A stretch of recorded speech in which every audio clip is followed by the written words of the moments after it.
Deuteronomy chapter 11. Therefore thou shalt love the Lord thy God, and keep his charge, and his statutes, and his judgments, and his commandments alway.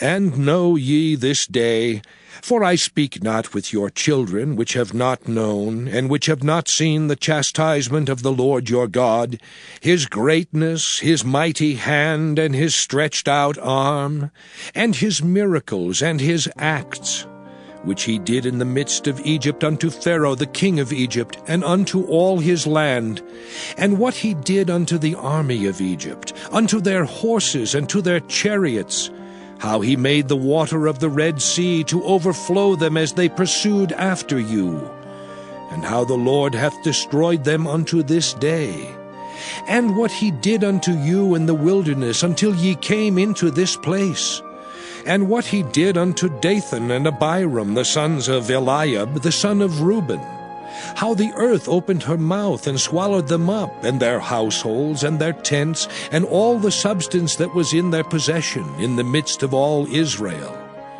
But your eyes have seen all the great acts of the Lord which he did. Therefore shall ye keep all the commandments which I command you this day, that ye may be strong, and go in and possess the land whither ye go to possess it, and that ye may prolong your days in the land which the Lord sware unto your fathers, to give unto them and to their seed, a land that floweth with milk and honey. For the land whither thou goest in to possess it is not as the land of Egypt, from whence ye came out, where thou sowedst thy seed, and wateredst it with thy foot, as a garden of herbs. But the land whither ye go to possess it is a land of hills and valleys, and drinketh water of the rain of heaven, a land which the Lord thy God careth for. The eyes of the Lord thy God are always upon it, from the beginning of the year even unto the end of the year. And it shall come to pass, if ye shall hearken diligently unto my commandments, which I command you this day, to love the Lord your God, and to serve him with all your heart and with all your soul, that I will give you the rain of your land in his due season, the first rain and the latter rain, that thou mayest gather in thy corn and thy wine and thine oil. And I will send grass in thy fields for thy cattle, that thou mayest eat and be full. Take heed to yourselves, that your heart be not deceived, and ye turn aside and serve other gods, and worship them. And then the Lord's wrath be kindled against you, and he shut up the heaven that there be no rain, and that the land yield not her fruit, and lest ye perish quickly from off the good land which the Lord giveth you. Therefore shall ye lay up these my words in your heart and in your soul, and bind them for a sign upon your hand, that they may be as frontlets between your eyes. And ye shall teach them your children, speaking of them when thou sittest in thine house, and when thou walkest by the way, when thou liest down, and when thou risest up. And thou shalt write them upon the doorposts of thine house, and upon thy gates, that your days may be multiplied, and the days of your children, in the land which the Lord sware unto your fathers to give them, as the days of heaven upon the earth.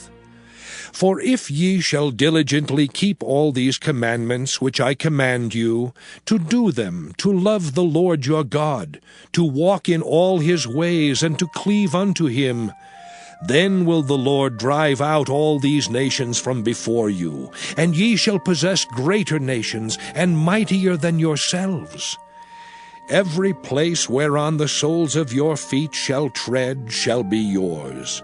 From the wilderness and Lebanon, from the river Euphrates, even unto the uttermost sea shall your coast be. There shall no man be able to stand before you, for the Lord your God shall lay the fear of you and the dread of you upon all the land that ye shall tread upon, as he hath said unto you. Behold, I set before you this day a blessing and a curse.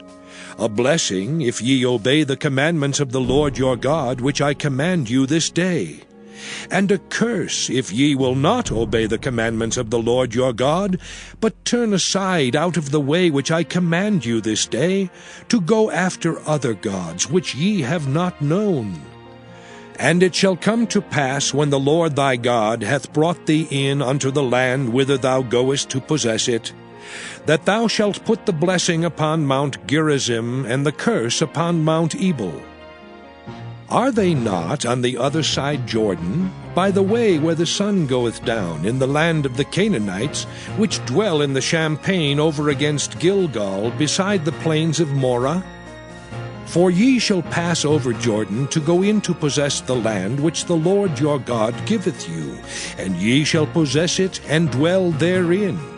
And ye shall observe to do all the statutes and judgments which I set before you this day.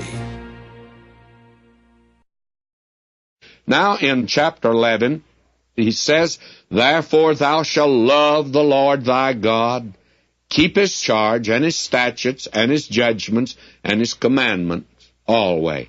The response to the love of God is obedience, you see again. Now, he talks to them about this land, because chapter 11, the promised land was not like Egypt, and he puts down the great principle of their occupancy of the land. Now, down in Egypt, it's all irrigated, but now notice what God says in verse 10.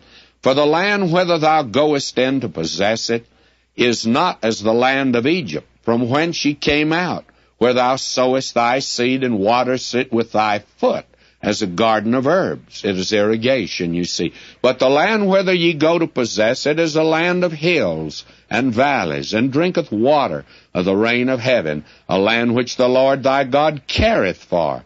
The eyes of the Lord thy God are always upon it, from the beginning of the year even to the end of the year.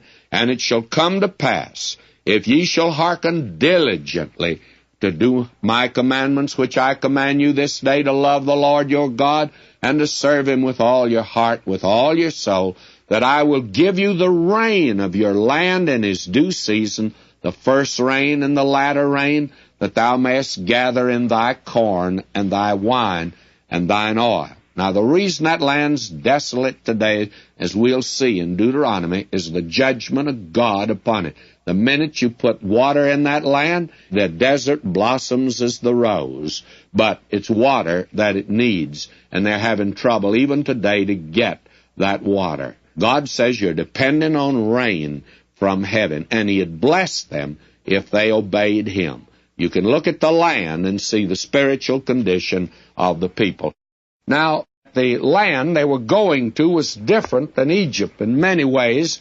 The main way was, of course, that Egypt was a land that was irrigated. I was told when I was in Egypt that they have less than 1 inch of rainfall a year. And that's not much rainfall. When there's another place that I've been in the Hawaiian Islands, and they tell us that they have over 100 inches of rainfall there. And so there's quite a difference, and there's quite a span there. But the land these people were going into was a land that'd be a little difficult to irrigate for several reasons. It's hilly, and they did not have the equipment for it in that day. And they would depend upon rain from heaven. Now, God did that purposely. I'm afraid that an affluent society, as we live in today, where things come so easy to so many people, that they assume that God hasn't anything in the world to do with it. I do not know why, but some people think if it comes easy that they do it. And if it comes hard, God must be in that. Well, God is the one that provides for our physical needs. And whether it comes easy or comes hard, he still provides it. And so here, I think he purposely put them in a land that had to depend upon him for rainfall. And it would draw the people, of course, closer to God. Now I want to drop down to verse 24. And you will have here the principle of occupancy of the land, on what basis will they occupy it? And this will come before us again in the book of Joshua, and there I'll emphasize it. But here let me just mention it. Verse 24, every place whereon the soles of your feet shall tread shall be yours, from the wilderness and Lebanon, from the river Euphrates, even unto the uttermost sea shall your coasts be. Now you notice the land that he's giving them is a land much greater than they've ever occupied. It was a land from the wilderness and Lebanon, from the river Euphrates, under the uttermost sea, and that's the Mediterranean Sea, shall your coasts be. So they actually went all the way from the Mediterranean to the Euphrates, and they went all the way south into that desert that they had come through, the wilderness that they had come through.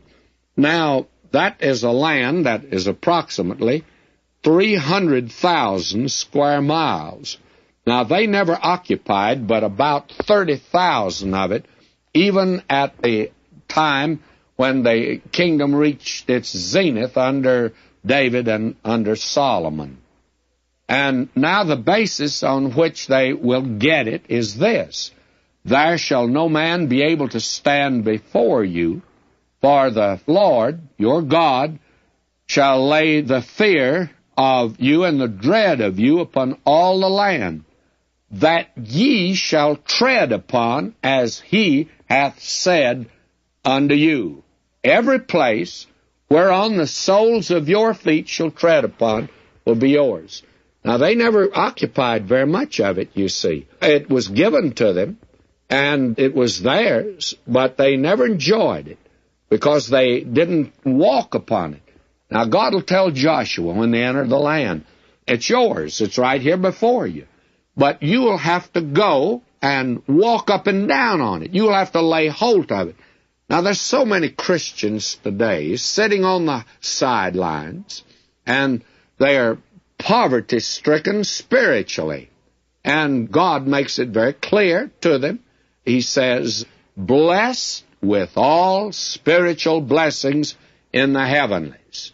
Now, there are a great many folk today that are fabulously rich spiritually. In fact, all of us that are believers.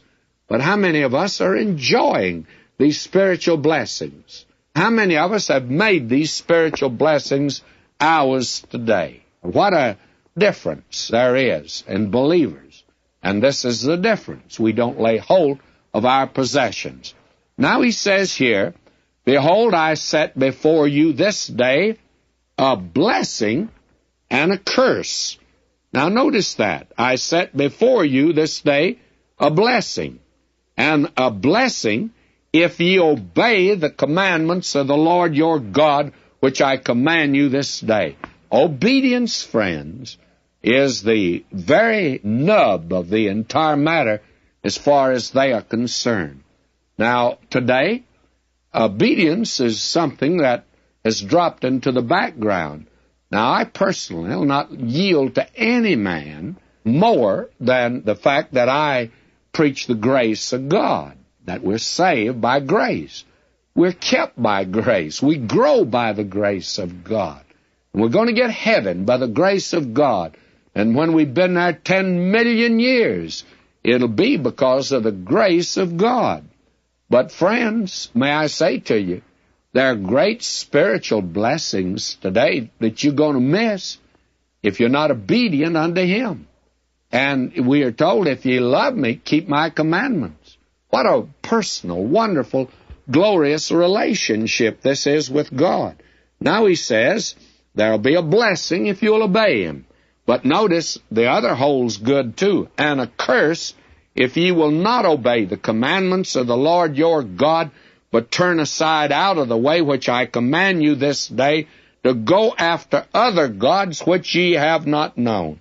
Now, God put up before them two commandments that had to do with idolatry. And that was the grave danger of these people, and they were constantly lapsing into idolatry.